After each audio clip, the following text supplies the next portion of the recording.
Okay, so welcome to the deep dive, everybody.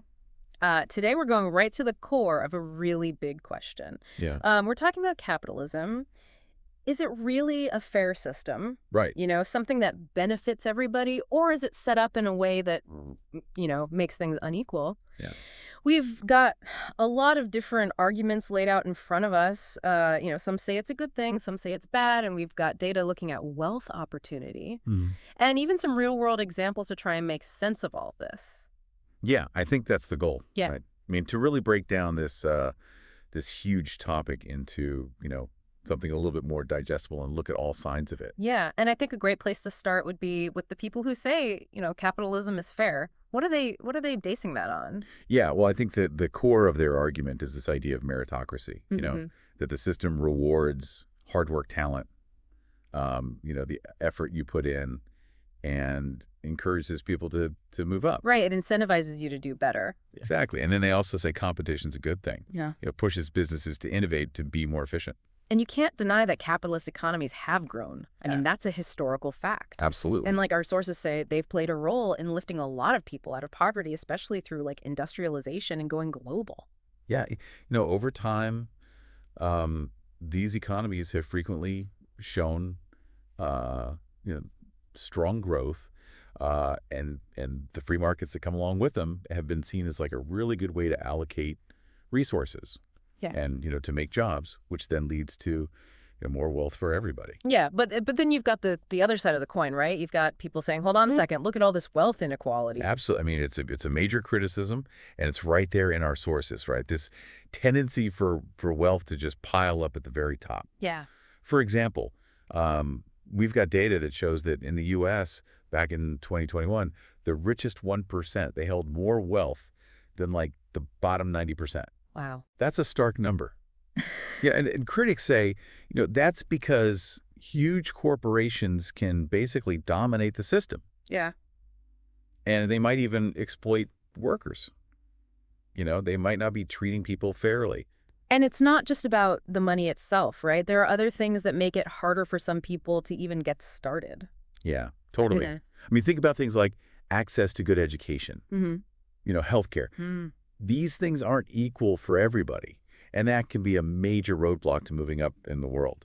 It's like you're already behind before the race even begins.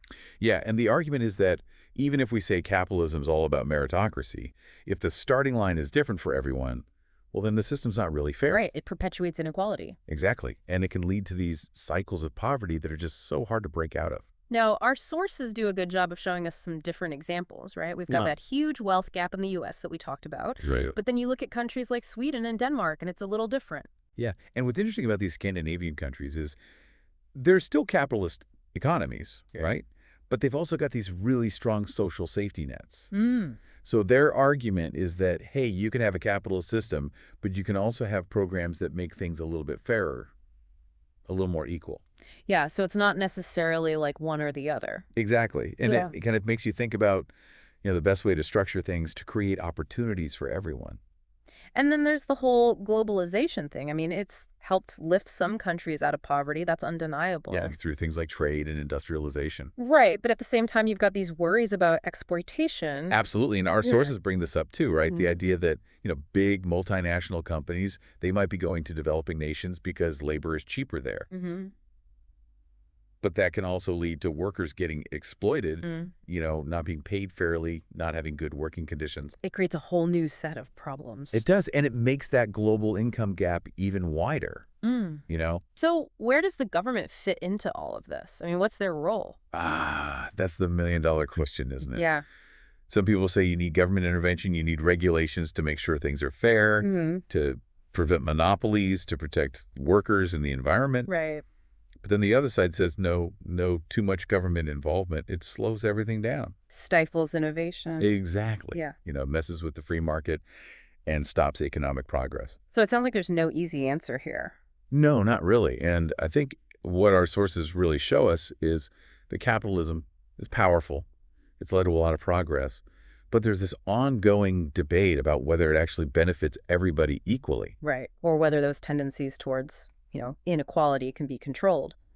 Exactly. And it's not about saying is capitalism good or bad. It's more nuanced than that. It's about understanding that it's a complex system with trade-offs and Yeah. that there are many different ways to actually structure it. Yeah. And depending on how you structure it and regulate it, Hmm. you're going to have different outcomes when it comes to things like opportunity and equality. So now I want you to think about everything we've discussed today and ask yourself this. What do you think is the biggest factor in determining whether someone can actually achieve success in a capitalist system? Hmm. And what's one thing we could do to try and fix any of the imbalances we've talked about? Yeah. It's a lot to consider, but it's definitely worth thinking about. Thanks for joining us on the deep dive. Thanks for having me. See you next time. See you later. Bye. Bye.